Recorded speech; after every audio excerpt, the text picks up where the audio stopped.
अच्छा, तो अब हम ऑक्ज़ैलिक एसिड जो है करने लगे हैं। ऑक्ज़ैलिक एसिड में याद रखो ये भी एक ऑर्गेनिक कोरोसिव एसिड ही है। और ये बस क्या होता है कि हमें हमेशा पता है ये ऑक्ज़ैलिक एसिड क्या होता है। ऑक्ज़ैलिक एसिड के क्रिस्टल्स तो क्रिस्टलाइन फॉर्म के अंदर एग्जिस्ट होगा, लेकिन ये वाटर के अंदर सॉल्युबल अच्छा नहीं होगा, ठीक है। स्पार्सली सॉल्युबल है, बहुत अच्छा सॉल्युबल नहीं। इसके इफेक्ट जो होते हैं वो रिमोट भी होते हैं और लोकल भी होते हैं। लोकल का मतलब ये है कि जहाँ जहाँ पर ये जाएगा वहाँ वहाँ पे खराबी करेगा। रिमोट में ये है कि एक जगह से एब्जॉर्ब होकर दूसरी जगह पर जाके फिर अपने इफेक्ट प्रोड्यूस करेगा, ठीक है।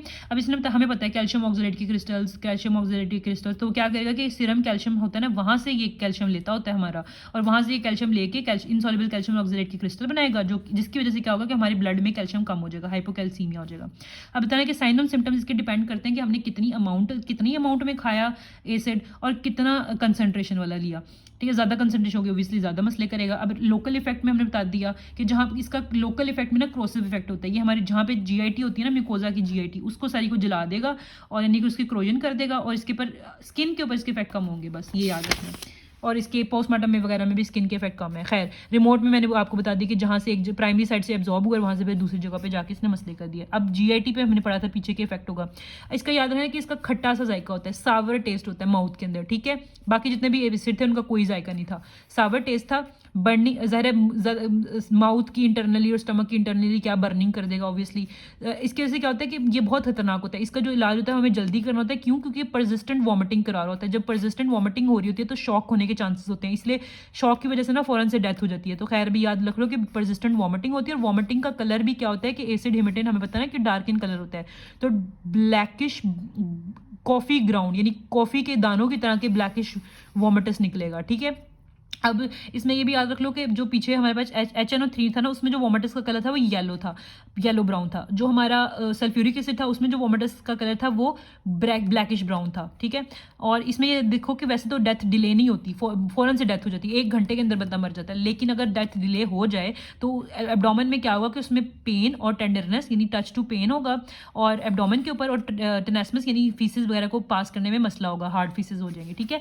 अब अगले में बताना है सीएनएस के इफेक्ट और मस्कुलर इफेक्ट भी इसमें आते हैं। जब सीएनएस के इफेक्ट आ गए तो ज़ाहिर नमनेस होगी, बिल्कुल सुन हो जाएगा, ट्विचिंग हो जाएगी, स्पैज्मेटिक, अच्छा स्पैज्मेटिक ट्विचिंग होगी। मसल्स कौन से हैं? फेस के मसल्स और एक्सट्रीमिटीज़ यानी हमारे हाथ पाँव के मसल्स और फेस के मसल्स की ट्विचिंग होगी, ठीक है, बहुत ज़्यादा। और इसके अलावा कन्वर्जन्स यानी कि कन्वर्जन्स, ज़ाहिर नमनेस है तो कन्वर्जन्स, ये सारी चीज़ें होंगी। नेफ्रोटॉक्सिक और जीआईटी के इफेक्ट ना अगर तो जब डिलेड होते हैं ना तब ये प्लेयर होते हैं, ठीक है। वैसे क्रोजन वगैरह तो उन्होंने करनी है, बट अगर डिले केसेस के अंदर जो है ना तब ये नेफ्रोटॉक्सिक इफेक्ट आते हैं, यानी कि उसको मेम्ब्रेन को डैमेज करने का टाइम मिल गया। खैर यूरिन जो अब चूंकि उसने ग्लोमेरुलर को डैमेज करे तो ब्लड एल्ब्यूमिन भी निकलेगा साथ में, और कैल्शियम ऑक्सलेट की क्रिस्टल तो यूरिन में होंगे ही होंगे। ऑक्सल यूरिया का हमें पता है कि अगर हमारे पास ऑक्सलेट की क्रिस्टल यूरिन में प्रेजेंट है तो उसको ऑक्सल यूरिया बोलते हैं, और हमें पैथोलॉजी से पता है कि एनवेलप्ड क्रिस्टल्स होते हैं, इसके एनवेलप शेप्ड क्रिस्टल्स होते हैं, ठीक है। मैंने आपको बता दें कि शॉक अगर लार्ज डोजेज में इंजेस्ट कर लेंगे फॉरनली एब्जॉर्ब होगा, फॉरन से एब्जॉर्ब होने की वजह से 1 घंटे के अंदर इंसान को शॉक की वजह से डेथ हो जाएगी, ठीक है। अब इसकी फेटल डोज थोड़ी सी ज़्यादा होती है, इतना खतरनाक है तो ज़्यादा डोज में देंगे तो मरेगा ना इंसान। तो पीछे जितने भी हमने किए थे वो यानी कि ऑक्सैलिक और नाइट्रिक एसिड वगैरह, सॉरी नाइट्रिक एसिड और सल्फ्यूरिक एसिड वो मिलीलीटर में थे, ये ग्राम में होता है, ये 15 से 20 ग्राम के अंदर चाहिए होता है, और 1 घंटे के में डेथ कर देगा, लेकिन अगर डिले करेगा तो कुछ दिन लगा देगा। खैर इसमें ट्रीटमेंट में जल्दी करना है, जो भी करना है जल्दी करना है, ठीक है। इसलिए जब जल्दी एक चीज़ करनी है, हम चाहते हैं कि एसिड इतना खतरनाक है हमारी बॉडी से फ़ौरन निकल जाए, फ़ौरन निकालने के लिए हम इसको गैस्ट्रिक लिवाज करेंगे, लेकिन हमने गैस्ट्रिक लिवाज करना किस चीज़ से? लाइम वाटर से, ठीक है, खट्टे पानी से ही करेंगे। सावर टेस्ट करे थे ना तो सावर खटाई खटाई को मार दिया, से याद रख लो कि लाइम वाटर यूज़ करेंगे, ठीक है, और सॉफ्ट लिवाइन ट्यूब भी यूज़ करेंगे, ठीक है। वार्म वाटर नहीं देना क्योंकि हमें पता है कि ये एसिड जो होता है पार्शली सॉल्युबल इन वाटर होता है, लेकिन वार्म वाटर दे दे तो ये वाटर के अंदर जल्दी जज्ब हो जाएगा, ये हम नहीं चाहते। उसके बाद एंटीडोट में उसने कहा कि चूना, कोई भी कैल्शियम का जो प्रेपरेशन होती है ना वो देना है, क्योंकि कैल्शियम ऑक्सलेट के क्रिस्टल इनसॉल्युबल होते हैं, तो हम चाहते हैं कि इनसॉल्युबल होकर ख़त्म हो जाए। और तो चौक जो होता है सबसे बेस्ट इजीली अवेलेबल सोर्स होता है। इसका सस्पेंशन बना सकते हैं कि 30 ग्राम यानी जितना जो है वो हमारे लिए मसला कर रहा है फेटल डोज, उससे डबल डोज में हम 30 ग्राम जो है चौक को पानी में हल करते हैं, या फिर मिल्क दे देते हैं क्योंकि मिल्क में भी कैल्शियम होता है, वो न्यूट्रलाइज कर देगा 20 gram of the oxalic acid को, ठीक हो गया। लेकिन ये याद रखना है कि वार्म वाटर भी कॉन्ट्राइंडिकेटेड था, साथ में सोडा, पोटाश और अमोनिया और जैसी अल्कलीज, जितनी भी अल्कलीज होती है ना वो कॉन्ट्राइंडिकेटेड होते हैं। क्यों? क्योंकि उनके ऑक्सलेट जो होते हैं ना वो सॉल्युबल होते हैं और वो फिर मसले शुरू कर देंगे। अब इसके अलावा हमें पता है कि हमारे पास इतना शॉक वगैरह हो गया है, तो हम चाहते हैं कि हमारा वो IV वाली चीज़ें वापस आ जाए, तो हम 10% 10 मिलीलीटर ग्लूकोज देते हैं IV फॉर्म में और थ्रू माउथ।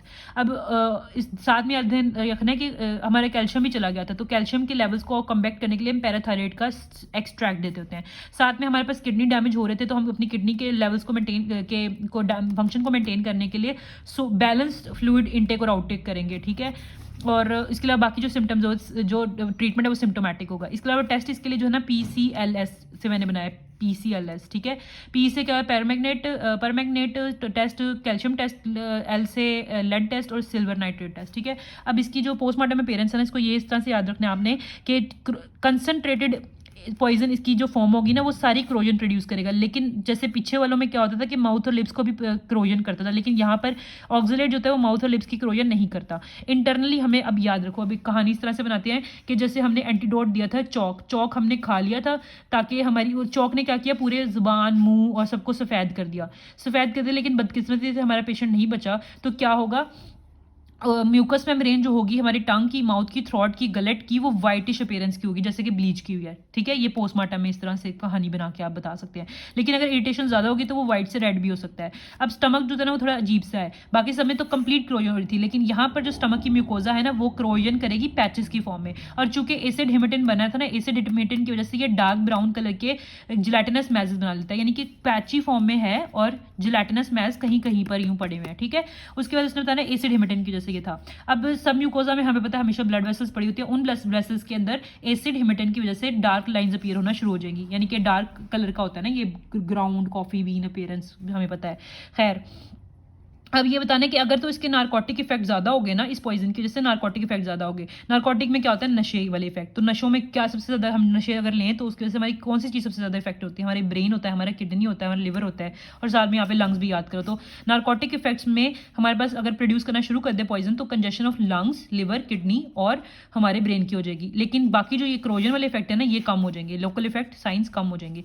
अगर डिलेड डेथ हो गई, यानी कि उसको टाइम मिल गया और खराबी पैदा करने का, तो वो इन्फ्लेमेशन हमारी कर देगा upper part of the intestine की भी डिलेड केसेस में। अब स्पेसिमेन जो यूज़ करने हैं लिविंग लो में, जाहिर है वॉमिटस ले सकते हैं, माउथ वॉश सकते हैं, ब्लड ले सकते हैं, उनका यूरिन ले सकते हैं, लेकिन जो मरे हुए लोग हैं उनमें से ये चीज़ें हमें नहीं मिलेंगी, तो हम उनके स्टमक के कॉन्टेंट्स और किडनी वगैरह को प्रिजर्व कर लेंगे।